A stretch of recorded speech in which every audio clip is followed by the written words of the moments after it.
어떻게 비를 보니까 좀 반가우신가요? 사람이 아무리 용을 써도 하나님이 공급해 주시지 아니하시면 살아갈 수 없는 것이 인생임을 이렇게 보게 됩니다. 이 많은 비를 돈의 액수로 계산하면 얼마나 들어갈 것 같아요? 사람이 이 많은 양의 물을 돈으로 끌어 모은다고 하면 계산이 잘 안 될 겁니다. 이 하나님께서 이렇게 때를 따라서 공급해 주시는 거, 비가 자주 오면 그 고마움을 잘 모르죠. 근데 이렇게 안 오다가 오니까 반갑고, 어제 자매님들 나들이를 갔다 오셔서 비가 좀 불편하셨겠지만 어제 내린 비는 축복의 비였다 이렇게 생각이 되어집니다. 아마 자매님들이 가셨기 때문에 하나님께서 더 축복하지 않으셨나 생각도 들고요. 사람이 별로 없으셔서 좀 더 한가하게 좀 정겹게 지내지 않으셨을까 생각도 들고입니다. 많았어요. 아무쪼록 하나님께서 우리 이 땅을 더 사랑하시고 또 이곳에 특별히 성도님들을 더 사랑하셔서 때를 따라서 성경에 나와 있는 대로 이른 비와 늦은 비를 공급하신다 하셨는데 주님께서 그렇게 인도해 주시기를 기도합니다.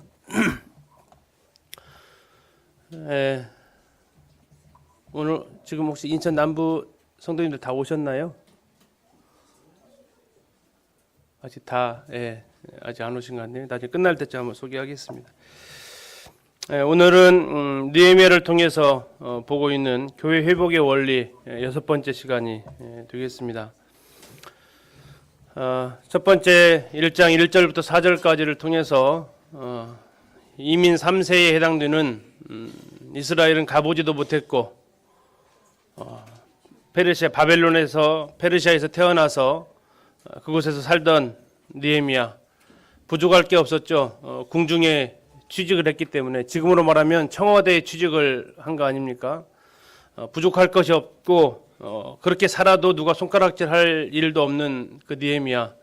그러나 그가 민족의 소식과 또 나라의 형편을 들었을 때 그 마음 가운데 눈물이 있었고, 그 눈물로 하나님 앞에 금식하면서 기도하는 모습을 보면서 우리의 기도 가운데 하나님의 교회를 위한, 기린노 교회를 위한 기도, 더 나아가서 성도들의 형편을 살피는 그러한 관심, 이것이 이 시대에 우리에게 필요한 부분인 것을 보았습니다. 두 번째로 이러한 이야기를 들었을 때 느헤미야가 한 행동은 하나님 앞에 나아가는 것이었습니다. 하나님 앞에 기도하고 있는 그의 기도를 1장 5절부터 11절까지를 통해서 보면서 자신의 기도를 들으신 하나님이 어떠하신 분인지, 분명히 문제보다 더 크신 분이 하나님이심을, 그러나 중요한 것은 그가 하나님 앞에 이제 이스라엘의 이 회복을 구하기 전에 그가 먼저 구했던 것은 이렇게 이스라엘을 황폐하게 된 것이 자신의 죄임을, 잠깐 말씀드렸지만 느헤미야는 이스라엘을 가본 적도 없고 이스라엘이 멸망하는데 뭐 하나 보탠 것도 없는 사람입니다. 이스라엘 멸망한 후에 140년 이후에 태어난 사람이고, 그럼에도 불구하고 그가 이 민족의 황폐함을 겪게 된 이유를 자신의 죄라고 이렇게 자신의 민족과 동일시하고 있는 것을 보면서 오늘날 우리 교회의 문제가 누구의 문제인가, 누구 때문인가, 바로 그 누구도 아닌 나 자신의 문제임을 우리가 함께 해야 된다라는 이런 것을 같이 이제 보면서, 더 나아가서 그가 이제 하나님의 약속을 붙들고 기도함으로써, 그리고 자신의 삶을 이제 이 일을 위해서 드릴 것을 하나님 앞에 부탁하면서 은혜 입기를 구하는 기도로 마무리하는 것을 보았습니다. 2장으로 들어가서 느헤미야는 4개월간에 걸친 기도의 삶을 살았습니다. 기도하면 바로 이루어지면 좋겠죠. 그러나 우리 기도는 그때그때 응답되어지는 것이 아니라 하나님의 때에 이루어집니다. 그래서 기도하는 사람은 하나님의 때를 기다리게 되고, 기도하면서 그 하나님의 때를 기다리면서 하나님의 마음이 어떠하신지를 발견하게 되고, 또 4개월간의 그 끊임없는 기도가 있었기 때문에 그 기도의 응답이 이루어진 그 순간에 네가 무엇을 원하느냐 물었을 때 느헤미야는 주저하지 않고 묵도한 후에 하나님 앞에 이제 기도했던 것을 아뢰므로 초점을 흐리지 않는 모습을 보았습니다. 더 나아가서 아닥사스다 왕 앞에서 자신이 무엇을 필요로 하고 있는지 그 요구를 정확하게 아뢰는 모습을 통해서 4개월이라는 기도의 그 시간이 느헤미야에게는 준비하는 시간이었음을 같이 이렇게 보았습니다. 2장 9절부터 느헤미야가 이제 기도의 응답 이후에 예루살렘으로 나아가게 됩니다. 자신에게 하나님께서 하나님의 이 일을 할 것을 사명을 넣어 주셨다고 그가 분별하게 되고, 그러면서 이제 주변 사람들에게 도전하고 함께 이 예루살렘 성벽을 건축하자라고 요청하는 모습을 같이 봅니다. 그러나 이러한 일을 할 때 꼭 방해자가 따라 붙게 되죠. 산발락과 도비야, 더 나아가서 그들도 연합을 하더니 게셈이라는 아라비아 사람, 북쪽으로 동쪽으로 남쪽으로 서쪽은 지중해이기 때문에 모든 악한 자가 둘러싸여 있는 예루살렘의 그 상황들을 보면서 그들이 연합하지만 오히려 그들이 그렇게 연합하고 있다라는 그 자체가 느헤미야의 그 행보에, 하나님의 사람, 기도하는 사람의 그 행보에 그들이 지금 걱정하고 있고 그들이 근심하고 있다는 것을 보게 되었습니다. 예루살렘이 도착해서 3일 만에 그는 조용히 몇몇의 수행원들과 함께 예루살렘 성벽이 얼마나 무너졌는지, 자신의 귀로만 들었던 내용이 얼마만큼 심각한지를 직접 살피면서 이 자신의 이 온 목적에 대해서 그때까지 말하지 않고 있다가 살피고 또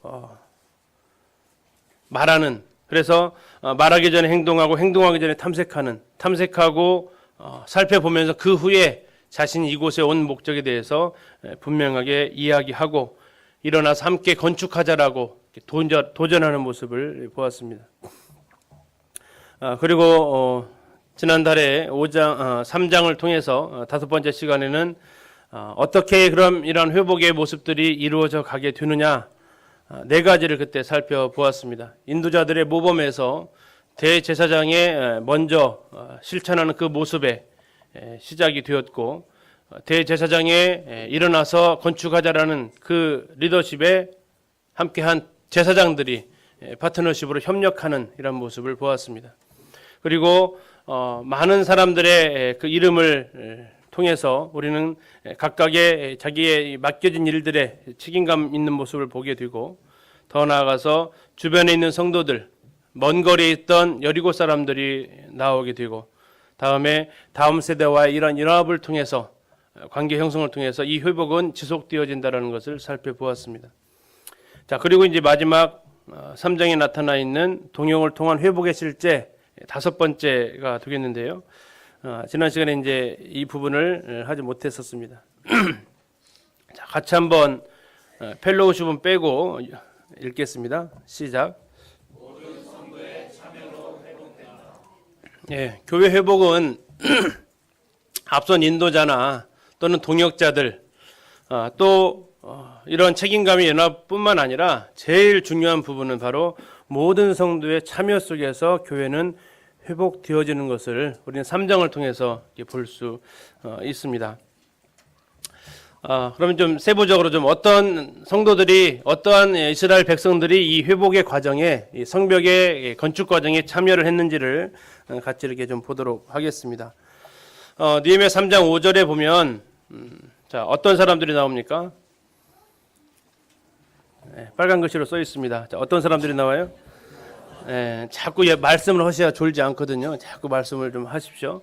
자, 드고아 사람들이 나왔다 이렇게 나와 있습니다. 그런데 5절에 나왔던 드고아 사람들이요, 27절에 또 한 번 나옵니다. 자, 5절에서 그 다음은 드고아 사람들이 중수했다 이렇게 나오고 있는데, 27절에 그 다음은 드고아 사람들이 한 부분을 또 중수해서 내민 큰 망대와 마주대한 곳에서부터 오벨 성벽까지 이르렀느니라 이렇게 얘기를 하고 있습니다. 이게 5절에서 이 드고아 사람들이 중수를 하고 나서, 아니면 다 끝난 다음에 27절에 나와 있는 이 부분을 중수를 했을 수도 있고, 아니면 드고아 사람들이 두 팀으로 나눠서 한 팀은 이쪽 5절에 있는 이쪽을 중수를 하고 다른 한 팀은 27절에 있는 이쪽을 맡아서 할 수도 있습니다. 어쨌든 중요한 것은 이 드고아 사람들은 한 곳이 아니라 몇 곳이요? 두 곳을 책임 맡아서 건축하는 일을 했다는 것입니다. 이 사람들뿐만 아니라 무레못이라는 사람은 4절과 21절에 무술람, 하나냐, 핫숲, 한운, 빈누이 이런 이름들이 2번 이상 언급되어지고 있습니다. 다른 사람들은 한 곳을 감당하는 사람들이었는데 이들은 두 부분을 담당하는 사람들이었습니다.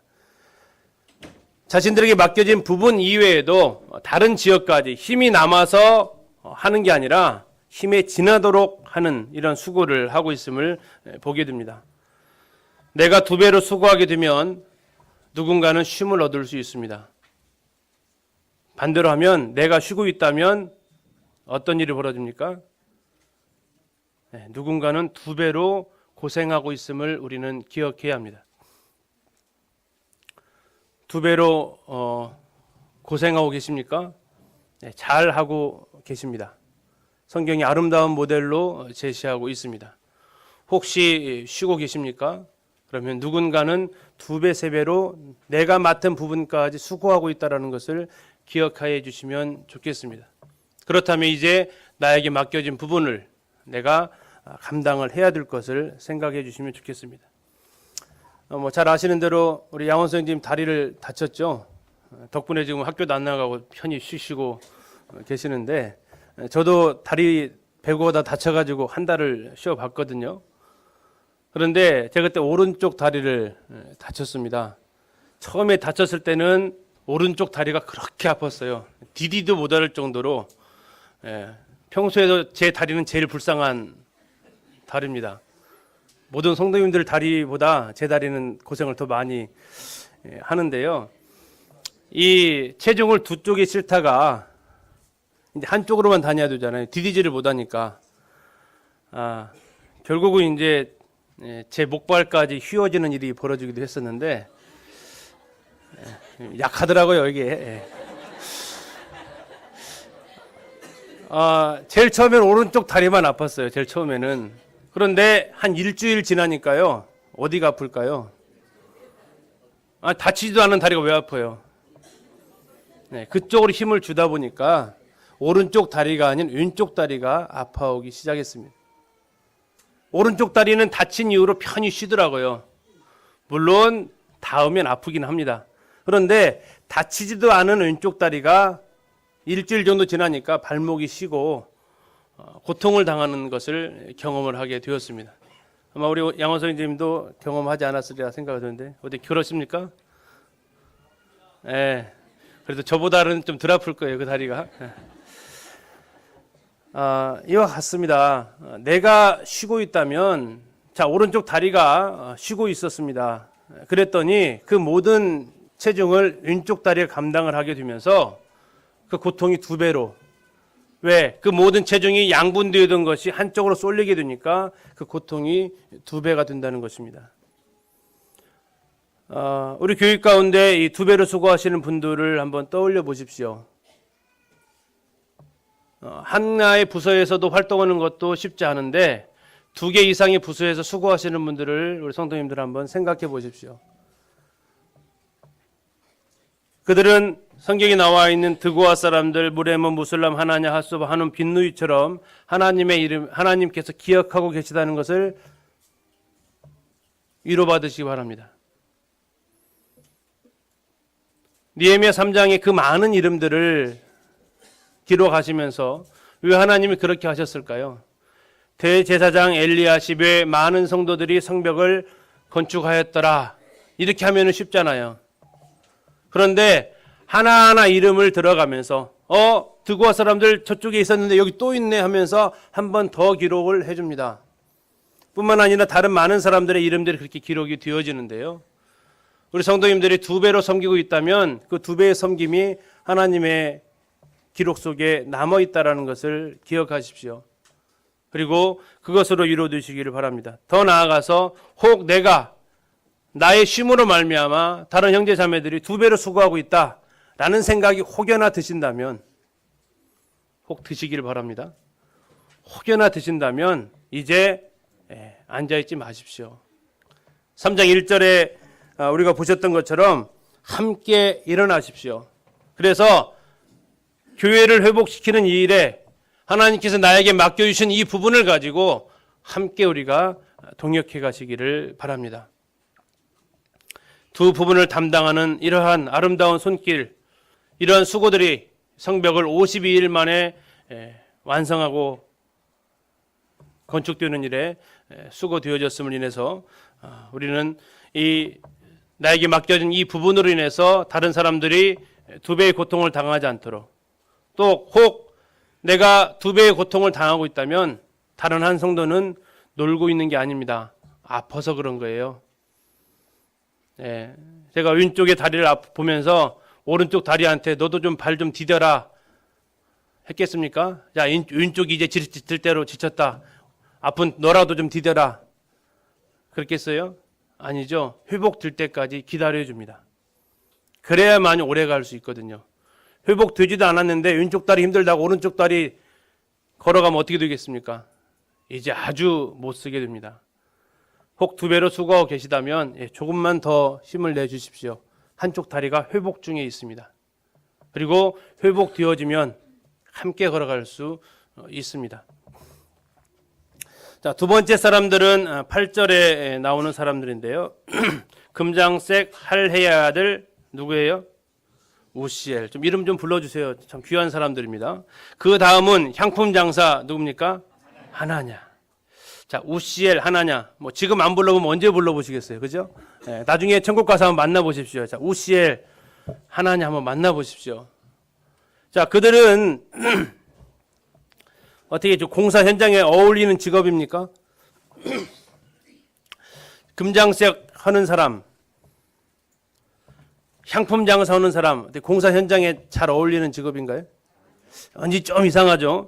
자, 이 느헤미야가 이러한 일들을 기록을 하면서 왜 이 직업군을 갖다가 특별히 여기다가 넣어놨을 것 같으세요? 그냥 그 다음은 하레야의 아들 우시엘이 중수하였고 그 다음은 하나냐 등이 중수하되 이렇게만 해도 괜찮은 부분이지 않습니까?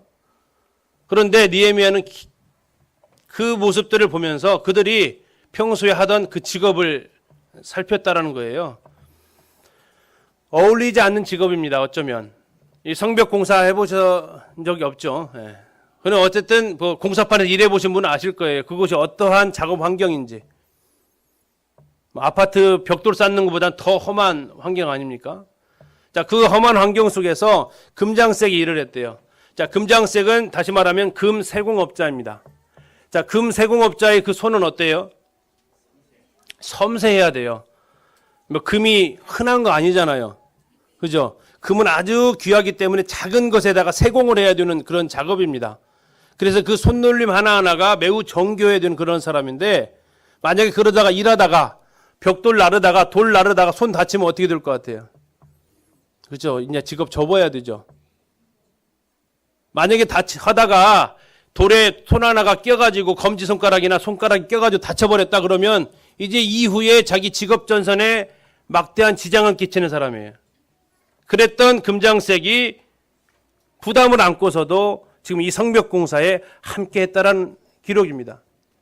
두 번째, 향품 장사래요. 자, 향품 장사 쉽게 하면 무슨 사람이에요? 향내 내는 사람이죠. 그 사람은 샥 지나가기만 해도 그냥 그 기분 좋은 냄새가 나는 사람입니다. 자, 이 사람이 제일 꺼려하는 것은 땀 냄새일 거예요. 혹시 땀 냄새와 향수가 섞여 있는 냄새 맡아보신 적 있나요? 이것도 저것도 아니고 참 어떻게 좀 표현하기 힘든 그 냄새가 납니다. 혹시 경험을 안 해보신 분들은 이렇게 한번 바르시고 일을 한번 나와서 한번 해보십시오. 바로 아실 수 있습니다. 자, 이 향품 장사했던, 자, 이 향품 장사는 주로 고객이 누구예요? 일반 사람일까요? 당시에 일반 사람일까요? 부자들일까요? 부자들이에요. 그럼 이 사람들의 옷차림이나 한번 생각해 보십시오. 향수 팔러 다니는데 옷은 어떻게 입고 다녔을 것 같으세요? 막 조명 처리까지 해주시네. 향품 장사를 하는데 그 일 어떻게 했을 것 같으세요? 옷차림 같은 거?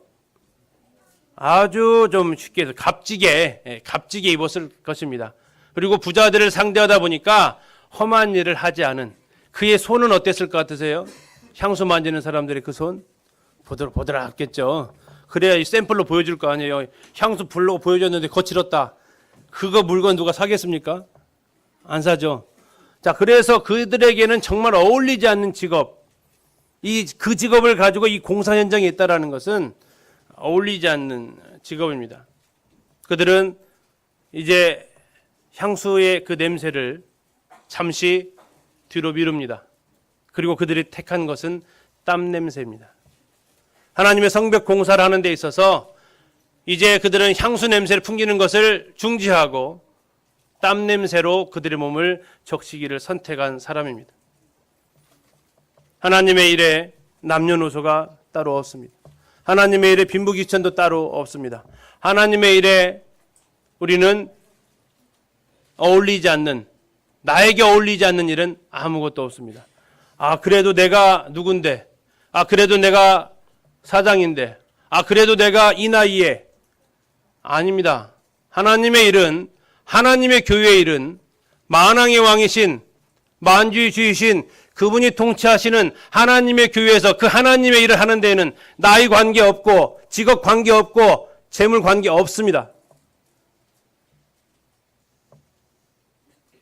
하나님의 그 일은 모든 사람이 해야 할 일이고 내가 하지 못할 일은 단 하나도 없습니다.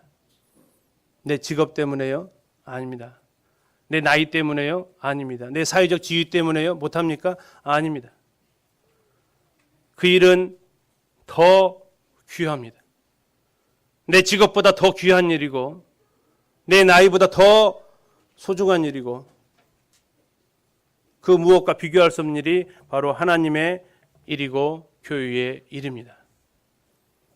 누군가 하겠지. 이것이 아닙니다. 내가 이거 하다 다치면 안 돼. 이것도 아닙니다. 하나님의 일은 모든 사람의 참여로 이루어집니다. 하나님이 기억하십니다. 너는 금세공업자인데도 다치면 그 일을 더 이상 할 수 없는 위험이 있는데도 불구하고 나왔구나. 너는 땀 냄새와는 아주 거리가 먼 향수 장사인데도 불구하고 네가 이 현장에 나왔구나. 하나님께서 기억하십니다. 세 번째로 9절에 보면 예루살렘 지방의 절반을 다스리는 후르의 아들 누구요? 르바야. 그 다음은 예루살렘 지방 절반을 다스리는 할로에스의 아들 누구요? 살룸. 자, 예루살렘 지방 절반 다스렸으니까 둘이 합치면 예루살렘 다 다스리는 사람들이네요. 자, 중요한 것은 후르의 아들 르바야, 할로에스의 아들 살룸. 그들의 아버지가 무슨 일을 하고 있는 사람이에요? 무슨 일을 하고 있습니까? 권력가죠. 예루살렘 지방 절반을 다스리고 있었던 사람이 바로 자신의 아버지인 사람들입니다. 우리 성도님들 노블레스 오블리주라고 들어보셨나요? 이렇게 알아듣지도 못하는 게한테 방송에 이렇게 나오는 그런 단어들이 있을 겁니다. 이렇게 좀 풀이한데 풀이하는 말도 어려워요. 귀족성은 책임을 진다. 이렇게 해석이 됩니다. 다시 말하면 이 땅에서의 권한을 누리고 있다면 이 땅에서의 책임도 같이 져야 한다라는 의미입니다. 이 땅에서 권리를 내가 누리고 있다면 이 사회에서 내가 사회적 권세를 누리고 있다면 이 땅에서 그 사회적인 책임도 같이 해야 되는 것이 노블리스 오블리주라는 단어입니다. 어깨에 힘주고 목에 힘주고 다니라는 단어가 아니고 내가 그 정도 존경을 받는 위치에 있다면 존경받을 수 있도록 그러한 봉사나 이런 활동에 참여를 하라는 것이 바로 노블리스 오블리주라는 말입니다. 우리나라가 이것이 잘 안 돼서 나라가 많이 어려운 부분도 있습니다. 예루살렘 지방 절반을 다스리는 아버지를 둔 두 사람 르바야와 살룸. 그들은 굳이 자기가 이 일에 나서지 않아도 됩니다. 지금의 시대의 생각으로 생각하지 마십시오. 지금 국무총리 후보자 가면 이렇게 되면은 만약 안 나왔으면 걸릴 거예요. 그죠? 요새 장관만 하려고 해도 자식이 군대 안 가면 힘들잖아요. 그때 이 사고방식하고 지금의 사고방식으로 똑같이 비교하시면 안 됩니다. 이거 지금 몇 년 전입니까? 2500년 전이에요. 2500년 전에 그 사고는 귀족하고 이것은 흔히 말하는 노는 물이 다른 사람들입니다. 자, 이런 가운데에서 자기 아버지가 예루살렘 지방의 절반을 통치를 해요. 권력가입니다. 그럼에도 불구하고 그들이 팔 걷어붙이고 나옵니다. 그들은 안 할 수 있었습니다. 아니, 아버지가 시켰을 때, 아이, 그런 일을 왜 나보고 하라고 할 수도 있었던 사람들입니다. 그런데 그들이 예루살렘 성벽 공사하는데 함께 나옵니다. 자신이 특권을 누리고 있었던 만큼 그들은 이제 헌신할 책임을 가지고 있습니다. 나에게 돈이 많다. 이건 무슨 의미입니까? 학교에서 아이들한테 가끔 가르치는데요. 보통 학교에서 다툼이 일어납니다. 그 다툼이 일어나는 이유가 뭐예요? 힘 없는 애들이 힘 있는 사람 때렸을까요? 힘 있는 애가 힘 없는 사람 때렸을까요? 네, 그렇죠. 힘 없는 애가 때렸다가는 난리 나죠. 네, 보통 힘 있는 아이가 괴롭히게 됩니다. 이런 일들이 발생하면서 아이들한테 해주는 얘기예요. 너희들이 힘이 있다는 그 의미가 뭔지 아냐 물어봐요. 힘이 있다는 얘기가 뭡니까? 그래서 아이들이 대답을 이렇게 안 합니다. 안 하는지 못 하는지. 보기를 줘요. 1번, 힘 없는 사람 괴롭히라고. 2번, 힘 없는 사람 도와주라고. 자, 1번입니까? 2번입니까? 이렇게 우리 반 아이들은 다 대답을 하는데. 자, 1번이에요? 2번이에요? 2번입니다. 힘이 있다라는 것은 힘 없는 사람 도와주라고 힘 있는 거지, 힘 없는 사람 괴롭히라고 힘 있는 것이 아니다 이거예요. 공부 잘한다. 공부 못하는 애 무시하라고 잘하는 겁니까? 공부 못하는 사람 도와주라고 잘하는 거예요. 돈이 많다. 사치하고 낭비하라고 잘하는, 돈 많이 준 겁니까? 아니, 돈 없는 사람 도와주라고 많이 준 거라는 거죠. 재능이 있다. 자기 뽐내고 다니라고 재능이 있는 겁니까? 그것으로 더 섬기라고 재능을 그에게 주어진 겁니다. 혹시 성도님들이 다른 분들이 가지고 있지 않은 그 무엇을 더 가지고 계십니까? 흔히 마트에서 바라는 1+1 가지고 계세요? 다른 사람은 하나 갖고 있는데 나는 +1 하나 더 있는 거 있으세요? 그것이 돈일 수 있고요. 그게 시간일 수 있고요. 그게 재능일 수 있고요. 그게 힘일 수 있습니다. 그거 어떻게 쓰고 계세요? 다른 사람보다 좀 더 있는 그 시간 내가 어떻게 쓰고 있어요? 다른 사람보다 좀 더 있는 그 물질을 어떻게 쓰고 계세요? 하나님의 어미하신 경고를, 예수님의 어미하신 경고를 잠시 보겠습니다. 같이 한번 읽겠습니다. 시작.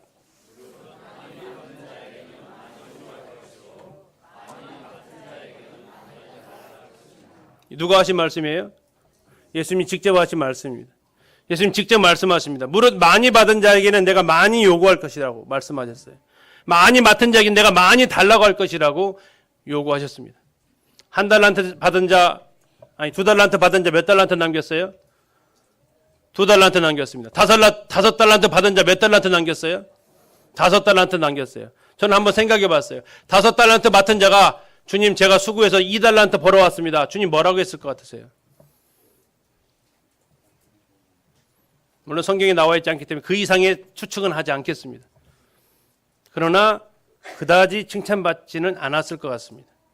2달란트 받은 자가 2달란트 받은 것만큼 칭찬받지는 않았을 거예요. 2달란트 받은 자에게는 예수님이 정확히 2달란트를 요구하십니다. 5달란트 받은 자에게는 주님이 정확히 5달란트를 요구하세요. 이게 노블리스 오블리주입니다. 성경에서 말하고 있는 겁니다. 하나님께서 나에게 재능을 주셨다면 그 재능을 나를 돋보이는 데 쓰고 있습니까? 이걸 통해서 하나님의 교회, 영혼들을 돌아보는 데 쓰고 있습니까? 성도님들에게 시간이 주어졌습니까? 텔레비전 보면서 누워서 빈둥거리는 데 쓰라고 주어진 그 시간이 아니라는 것입니다. 성도님들에게 많은 물질이 주어져 있습니까? 네, 죄송하지만 많다고 생각하시는 분은 안 계신 걸로 제가 알고 있습니다. 10억이 있어도 많다고 생각을 안 하시고 100억이 있어도 많다고 생각을 이분들은 보통 안 하십니다. 그래서 생각해 보시죠. 옆에 있는 성도들보다 내가 혹시 많으십니까? 그렇다면 그거 내가 누리라고 많이 갖고 있는 거 아닙니다. 물질이든 시간이든 재능이든 힘이든 하나님께 나에게 더 주셨다면 그 더 주신 것을 가지고 무엇을 했느냐는 하나님의 심판대 앞에서 판결을 받게 될 것입니다. 이들 권력가의 집안에서 태어난 이들이 만약에 공사에 안 나왔다면, 공사 현장에 나오지 않았다면 하나님 그것 또한 보고 계시다는 것입니다. 자, 네 번째 10절을 가보니까요, 여다야라는 사람이 나옵니다. 근데 그 여다야가 한 곳이 어디입니까? 자기 집과 마주대한 곳이에요. 자, 자기 집과 마주대한 비슷한 표현을 보니까 6군데에서 이렇게 나옵니다. 23절 자기 집 맞은편을 한 사람이 베냐민과 핫숲, 다음에 자기 집에서 가까운 곳 한 사람이 아사랴, 다음에 자기 집과 마주대한 부분 제사장들, 다음에 자기 집과 역시 마주대한 부분 사독. 자, 이들의 모습을 보면서 우리가 기억할 것은 뭡니까? 적어도 뭐는 해야 돼요? 그렇죠. 적어도 내 집 앞은 해야 돼요. 적어도 내 앞가림은 해야 돼요. 적어도. 근데 중요한 것은 그것만 하라는 것 절대 아닙니다. 그것만 하고 끝내시면 안 되는데 그것만이라도 해야 된다는 것을 우리는 기억해야 됩니다. 눈 올 때 내 집 앞만 쓸어요? 내 집 앞이라도 쓸어야 돼요? 말씀 잘 하셔야 돼요. 내 집 앞만 쓸어야 돼요? 내 집 앞이라도 쓸어야 돼요? 앞이라도 쓰는 겁니다. 앞만 쓸지는 마세요. 그러나 적어도 앞이라도는 쓸어야 돼요. 내 집 앞이라도 쓸어야 돼요. 적어도 이들이 다른 곳을 가서 일할 수 있는 여력이 없었던 것 같습니다. 이들을 비판하는 내용이 아닙니다. 다른 어떤 공사 구역을 그들이 맡을 힘이 없었을 것입니다. 왜냐하면 예루살렘 성 안에는 다양한 계층의 사람들이 살았을 것입니다. 그런데 그들은 적어도 자기 집과 마주대한 이 부분은 자기들이 감당을 했다고 말하고 있습니다. 어떤 아사랴 같은 경우에는 자기 집 맞은 부분은 했는데 자기 집에서 가까운 이 부분을 그가 감당했다라고 말하고 있습니다. 자기 집과 마주대한 부분, 이것은요, 만약에 여기를 안 하면 어떤 일이 벌어질 것 같으세요? 적이 어디로 넘어오겠습니까? 네, 자기 집으로 넘어오는 겁니다. 내 마주대한 부분을 내가 하지 않으면 그 적은 가장 성벽에서 약한 부분을 틈타서 올 수밖에 없고 그것이 바로 내 집 앞이라는 겁니다. 우리 속담에 이런 말이 있죠. 가지 많은 나무에 바람 잘 날 없다. 중요한 것은 가지가 많으면 바람 잘 날 없습니다. 그러나 중요한 것은 그 바람이 내 가지에서 나타나는 것은 불행이라는 것입니다. 이들이 자기 집 맞은편을 보수를 했습니다. 중수를 했습니다.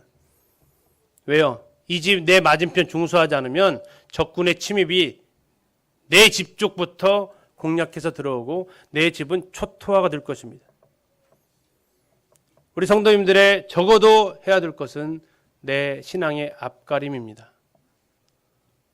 왜요? 그렇지 않으면 사탄의 공격은 나를 통해서 들어오게 될 것입니다. 사탄이 들어오는 출입구가 내가 된다는 것은 정말 두려운 일입니다. 하나님의 교회를 어지럽히는 데 있어서 사탄이 공격의 대상으로 나를 택했다는 것은 정말 두려운 일입니다. 다른 성벽은 다 완전해서 들어갈 데가 없는데 저기는 비어있다. 저기는 엉성하다. 사탄의 공략 지점은 바로 그것이 될 것이고 그것을 통해서 사탄은 침입해 들어올 것이고 그곳에 들어와서 1차적으로 나부터 피폐하게 만든 다음에 성 안에 잠입해서 이 성을 파괴시켜 갈 것입니다. 이야기 들어서 아시잖아요.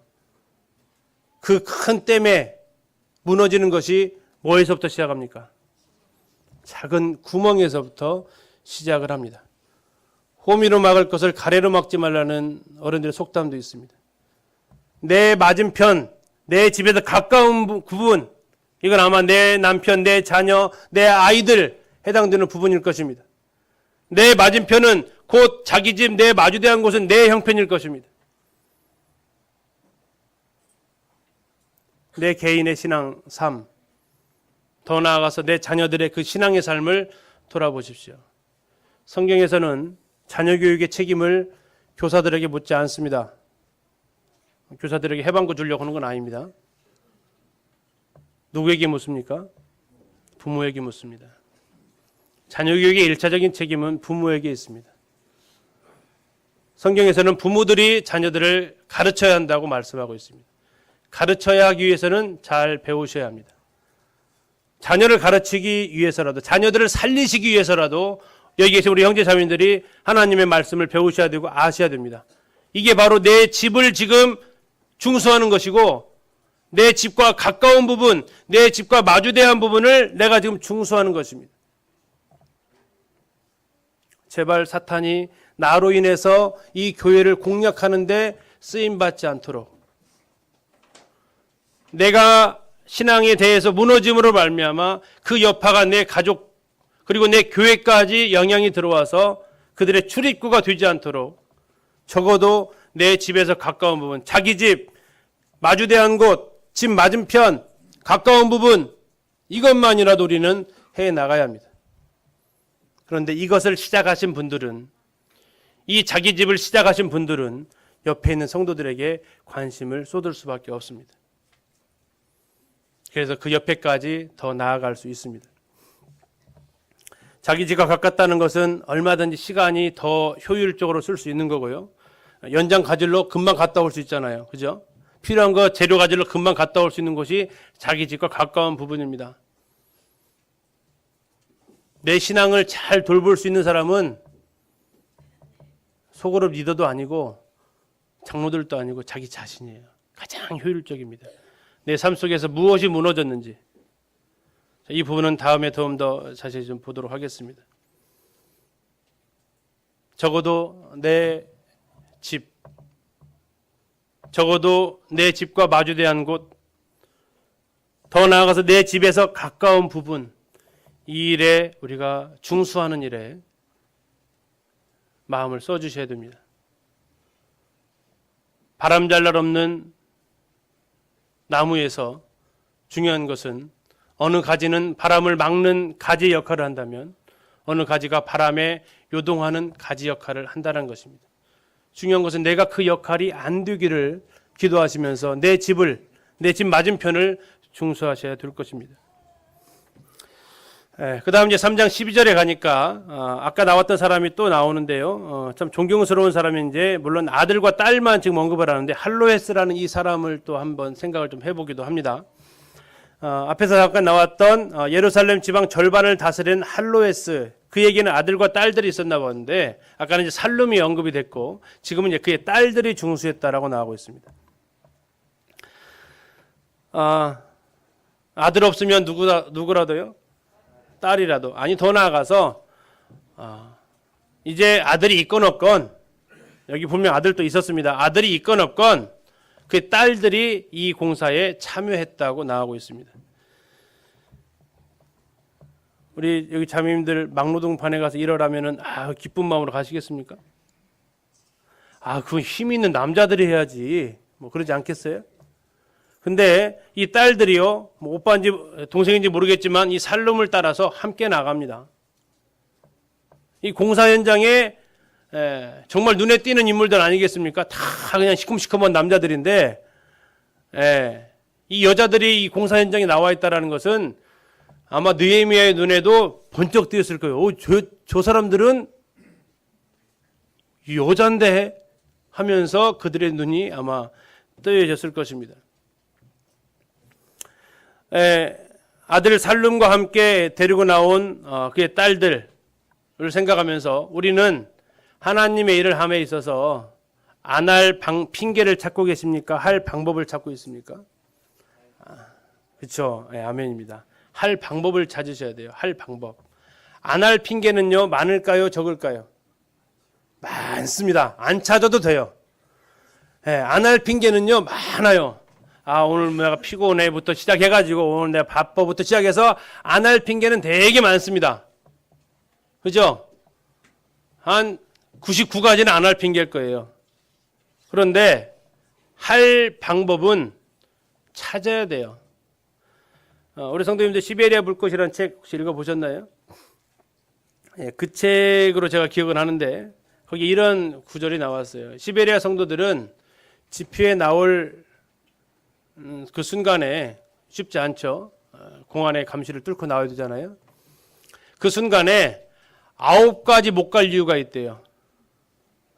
그런데 한 가지 갈 이유가 있으면 어떻게 할까요? 간대요. 같이 읽어보신 것 같아요. 간대요. 9가지가 못 갈 이유인데 한 가지 가야 하는 그 이유 때문에 길을 나서고 있다고 그들이 기록하고 있습니다. 내 삶을 한번 잠깐 돌아보십시오. 내가 오늘 집회에 못 나갈 형편이 9가지입니다. 근데 가야 될 이유를 봤더니 한 가지가 있어요. 어떻게 선택을 하십니까? 한 가지 선택하시죠. 하셔야 됩니다. 그리고 여태까지 혹시 안 하셨다면, 안 할 핑계가 더 많으셨다면 이제부터라도 하셔야 합니다. 전에 그 세종대왕이 한글을 창제할 때 그런 에피소드들이 있다고 합니다. 대신들한테 한글을 창제하겠다 얘기를 하고 하라고 하니까 이 대신들이 어떻게 했을 것 같으세요? 반대를 많이 했죠. 반대를 합니다. 반대를 할 때 그냥 할까요? 그 근거를 들어서, 이유를 들어서요. 이래서 안 된다, 저래서 안 된다. 계속해서 그 이유가, 자, 억지일까요? 타당할까요? 타당해요. 예, 근거가 충분합니다. 그때 이제 이 이야기를 듣고 있던 세종대왕이 이런 얘기를 했답니다. 대신들은 왜 안 할 핑계를 그렇게 찾으십니까? 해야 될 방법을 한번 찾아보십시오. 해야 될 방법을 한 번이라도 찾아보십시오. 우리 하나님의 일을 함에 있어서 못할 이유는요, 굉장히 많습니다. 왜요? 우리 연약한 육신을 가지고 있기 때문에 이 육신은요, 편한 거 좋아하고 쉬는 거 좋아하고 안 하는 거 좋아해요. 저도 동일합니다. 그러나 중요한 것은 내가 해야 될 이유가 있다면 못할 이유 99가지가 있더라도 해야 할 이유 한 가지 때문에 발을 내딛는 사람. 나는 여자야. 딸들이 안 했겠습니까? 나는 여자야. 나는 힘없어. 그러나 이 일이 가치가 있고 중요하기 때문에 그 많은 딸들은 안 나왔겠지만 권력가의 아버지를 둔 이 딸들은 이 공사 현장에 참여했다라는 것입니다. 그것이 하나님의 눈에 띄었습니다. 그리고 그것이 기록으로 남았습니다.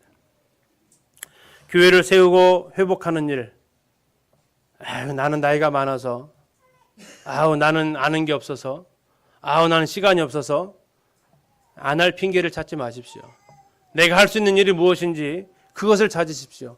그리고 그것을 행하게 될 때 모든 성도들이 그와 같은 마음으로 자신의 맡겨진 걸 하게 될 때 교회는 회복되어질 수 있습니다. 13절을 가서 보니까요. 또 한 사람들이 나오는데요. 골짜기의 문이 나옵니다. 골짜기의 문. 골짜기의 문은 한운과 산호와 주민이 중수를 했다 나오는데요. 골짜기라고 하면은 골짜기 문, 왜 이름이 이렇게 붙었을까요?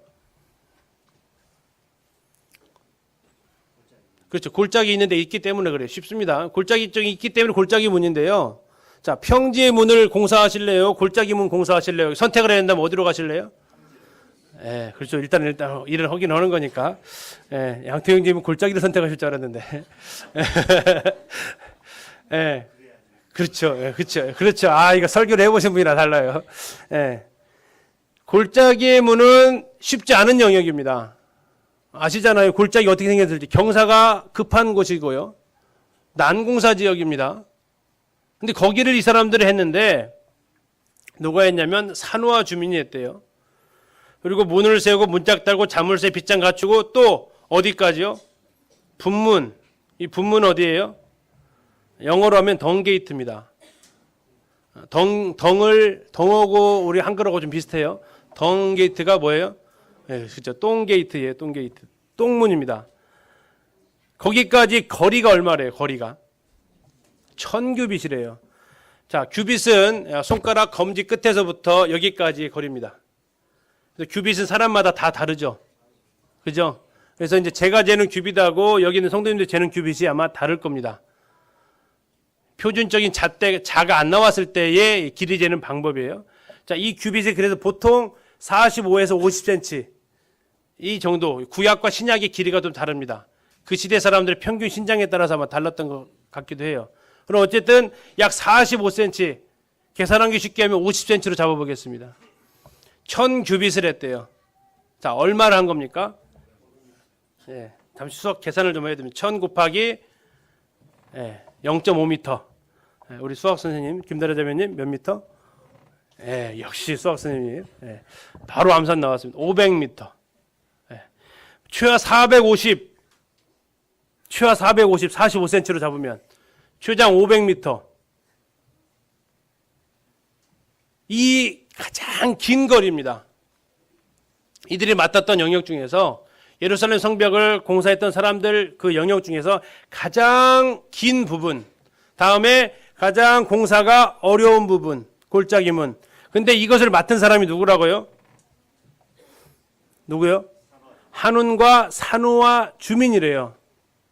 아마 한운은 산후와 주민의 아마 그 인도자가 아닌가 싶은데, 어쨌든 산후와 주민인데, 그래 산후아라는 것을 찾아봤어요. 산후아 처음 들어봤잖아요. 저도 처음 들어봤고, 그래서 봤더니 지도에도 안 나오는 마을입니다. 쉽게 얘기하면 옛날 우리 표현으로 하면 부락. 예. 주소지로 하면 뭐 전라북도, 임실군, 성수면, 다음에 저기 배타천지 무슨 리예요? 예, 그 다음에 그 하나 더 들어가는 거 있죠. 예, 예, 그럼 부락이에요, 부락. 자, 그럼 부락 정도면 사람이 많이 살아요, 조금 살아요? 예, 아주 조금 삽니다. 예, 그래서 우리 형제님은 좀 사람 많이 사는 곳에 사시잖아요. 근데 그 안으로 더 들어가면 정말 집 몇 채 모여서 사는 그 사람들입니다. 이 산호아 주민들, 예루살렘 남서쪽 약 22km 떨어져 있는 극히 작은 마을, 이 사람들이요, 골짜기문을 감당하고 450m의 긴 성벽을 중수했습니다. 성경의 고린도후서를 보게 되면 8장에서 사도 바울이 마게도냐 성도들을 칭찬합니다. 그들의 극히 가난한 삶이 그들에게 풍성한 연보를 가능하게 했다고. 이들의 형편으로는 이 많은 구역을 한다라는 것, 이 난공사를 감당하는 것이 쉬운 부분이 아니었을 것입니다. 길이가 최하 450m고요. 더군다나 그 험하기로 유명한 이 예루살렘 성은 저희들이 가서 보니까 이 경사도가, 성벽과 이 경사도가 워낙 심해서 아무리 강한 로마 군대도 1년 8개월 정도의 포위 기간을 거쳐서 이 성을 함락시킬 정도의 이 경사가 급한 곳입니다. 그 어려운 난코스의 공사, 이들을 한 사람이 바로 예루살렘 주민이 아니라 산호아 주민이었다는 것입니다. 이들은 극히 적은 사람들이었고요. 이들은 가진 것이 많지 않은 시골 사람들이었습니다. 가지고 있는 것이 우리는 적다고 불평하기도 하지만, 그러나 가지고 있는 그것으로 하나님을 섬기는, 있는 힘을 다해서 헌신하는 이러한 분들의 수고를 우리는 기억할 수 있습니다. 우리가 생각하는 것은 부자가 가난한 사람 돕는 거하고 같이 가난한 사람이 가난한 사람 돕는 것하고 어느 게 더 많아요? 가난한 사람끼리 가난한 사람 돕는 게 더 많아요. 흔히 말하는 동병상련이라고 하죠. 과부사정은 누가 한다고요? 과부사정 호라비가 합니까? 호라비사정 과부가 합니까? 서로 알아요, 서로. 왜요? 어려우니까. 하나님의 일은 교회 안에서 보면 바쁜 사람이 하나님의 일도 하더라고요. 가난한 사람이 하나님의 일도 합니다. 힘든데 그 삶을 볼 때 참 힘들게 살아가는데 와서 교회를 위해서 섬기고 있습니다. 청소하고 있고요. 봉사하고 있습니다. 물론 시간 있으신 분들은 당연히 나와서 하시고 계시고요. 그런데 저거 할 시간까지 없을 텐데, 저렇게 성도들 섬길 만큼 물질이 풍부하지 않을 텐데, 저렇게 할 만큼 건강이 좋지 않을 텐데 하시는 분들이 그러한 수고를 하고 있을 때 우리 마음에 정말 감동과 함께 눈가를 적시게 됩니다. 산호아 주민들, 정말 힘 약하고 조그마한 시골 사람들이 그 험한 골짜기의 문을, 그 긴 천규비슬의 벽을 충수하는 일에 그들이 함께합니다. 내가 가진 것이 없다고요? 우리 주님의 계산법은 다르다고 성경은 말씀하고 있습니다. 잘 아시죠? 헌금함에 두렙돈 넣었던 그 여인을 주님이 지켜보고 계시잖아요. 부자들이 많이 넣은 것보다 이 가난한 과부의 두렙돈이 더 많이 넣었다고 주님은 말씀하십니다. 왜 그렇습니까? 왜 그래요? 남은 게 없어요. 우리의 계산 방식은 뭡니까? 내가 얼마나 드렸느냐로 계산합니다. 주님의 계산 방식은 조금 다릅니다. 이 계산 방식을 잘 아셔야 나중에 헛다리 짚지 않습니다. 주님의 계산 방식, 우리의 계산 방식은 많이 드린 걸 가지고 얼마나 드렸느냐로 계산합니다. 주님은 뭘로 계산하십니까? 얼마나 드리고 남았냐로 계산하십니다. 부자들 많이 헌금했습니다. 역시 뒤에 많이 남아 있습니다. 이 가난한 과부 두렙돈 헌금했습니다. 남아있는 것 없습니다. 주님은 드려진 것이 아니라 남아있는 것을 보니까 누가 이겼습니까? 과부가 이겼습니다. 과부의 그 두렙돈의 헌신이 하나님 앞에서는 더 크게 다가오는 것입니다. 왜요? 하나님은 돈이 없어서 우리에게 헌신하라고 하시는 분이 아닙니다. 하나님이 부족해서 우리에게 뭘 하라고 하시는 분도 아닙니다. 성경에서는 우리의 유익을 위해서 그것을 할 기회를 우리에게 주셨다라고 말씀하고 있습니다. 시간이 없어서요? 아니요. 물질이 없어서요? 아닙니다. 이건 안 할 핑계를 찾는 거예요. 주님은 보십니다. 두렙돈 넣는 것을 보십니다. 그 형편을 아십니다. 그거 내면 너 어떻게 살 건데? 그럼에도 그가 넣는 모습을 보시면서 칭찬하십니다. 내가 주어진 이 시간만큼 이 시간을 내가 교회를 위해서 쓰면 나는 내 노는 시간 하나도 없는데 예, 그걸 귀하게 보시는 거예요. 시간 10시간의 자유시간 가지고 있는 사람이 5시간 하나님 앞에 봉사하고 5시간 자기 쾌락을 즐기는 그 시간과 시간 30분밖에 없는데 그 30분을 온전히 봉사하는 데 쓰여진 그 시간 하나님 계산하실 때 우리가 보기에는 분명히 5시간 수고가 더 크게 보이지만 하나님의 계산에는 너는 그래도 5시간 네 거 있잖아. 얘는 이 30분이 전부야. 다 줬어. 하나님의 계산은 다르다라는 것입니다. 시간이 가서 7, 8, 9, 10, 11번까지 있는데 이건 다음 주에 좀 이어서 하겠습니다. 더 가기 전에 한 가지만 더 생각해 보면 뭐 잘 아시겠지만 아픈 현실이죠. 재정에 적자가 있습니다. 이 재정의 적자에 대한 부분을 누가 감당해야 될 거라고 생각하세요? 누가 감당해야 될까요? 네, 나입니다.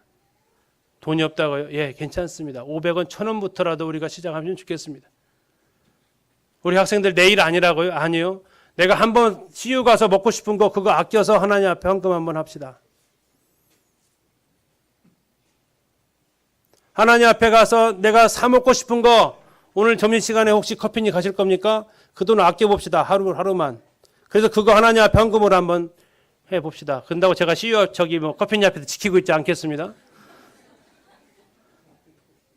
돈 많은 분들이 사장님들이 헌금하실 것이라고 기대하지 마십시오. 누군가 여기에 대해서 해결하시겠지.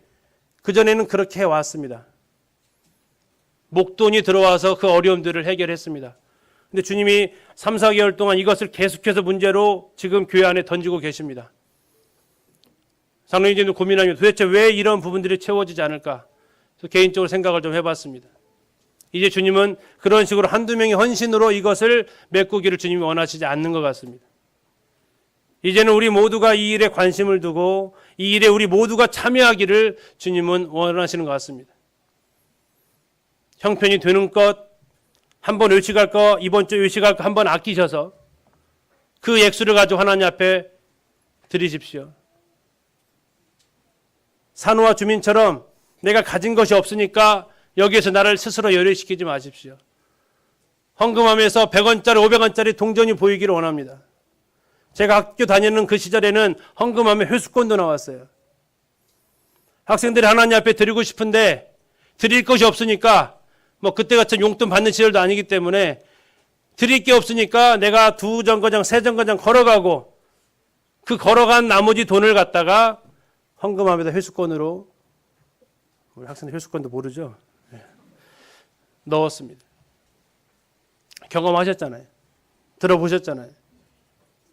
하나님의 교회는 그렇게 회복되어집니다. 돈 가지신 분 몇 분의 헌신으로 회복되어지지 않습니다. 우리 모두의 헌신으로 회복되어집니다. 시간 많은 사람 한두 사람이 와서 교회 봉사하는 것으로 회복되어지지 않습니다. 우리 성도들이 예배당 지나가면서 오고 가면서 들러서 교회의 형편을 살펴보고 교회 형편 지나가면서 쓰레기 하나라도 주우면서 그런 손길들이 있을 때 교회가 회복되어집니다. 모든 성도의 참여 속에 교회는 회복의 길로 갈 수 있습니다. 스스로를 여기에서 열의시키지 마십시오. 안 할 핑계를 찾지 마십시오. 앞에 있는 것처럼 내 직업상 나는 여기에 어울리지 않아. 나는 딸이야. 나는 고관의 아들이야. 나는 가난한 시골의 주민이야. 그러나 기억하십시오. 하나님은 이러한 모든 상황 가운데에서 그들의 형편을 살피셨고 그들의 형편대로 헌신하는 모습을 보셨다라는 것입니다. 하나님의 교회 회복은 여기 계신 모든 성도님들의 참여 가운데에서 헌신 가운데에서 시작이 되어집니다. 그리고 그것이 진정한 하나님의 교회의 모습이고 우리의 모든 세포가 정상적일 때 우리의 모든 장기가 정상적일 때 우리는 그를 건강한 사람이라고 합니다. 각각의 성도들이 건강할 때 그 교회가 건강한 교회가 될 수 있습니다. 혹시 부담이 되셨다면 부담을 가지시기 바랍니다. 제가 드리는 부담이 아닙니다. 제 설교를 듣기 위해서 이 자리에 앉아 계시지 않을 거라고 믿습니다. 하나님이 주시는 말씀으로 받으시기를 간절히 부탁을 드립니다. 제 개인의 말이라면 무시하셔도 좋습니다. 그러나 하나님의 말씀은 우리가 가벼이 여기지 않아야 합니다. 예루살렘 성벽 공사에 우리가 그들이 수고했던 모습을 보았습니다. 이번에 우리는 복음 집회를 통해서 성도들이 각 부분에서 수고하는 모습, 아름다운 동역의 손길을 같이 보았습니다. 지금 우리에게 어쩌면 가장 당면한 문제는 이 재정의 어려움입니다. 이것을 우리가 함께 수고하는 가운데 앞에서 말씀드린 대로 500원, 100원짜리가 아이들의 호주머니에서 나오는 그 순간부터 시작해서 우리 형편에 맞게 우리에게 주신 대로 하나님 앞에 드려질 때 이것은 놀라운 역사를 가져올 것으로 믿습니다. 그래서 하나님의 교회가 회복되어진 이 일에 하나님께서 기억하시는 내 이름이 되어지기를 소원합니다. 네, 감사합니다.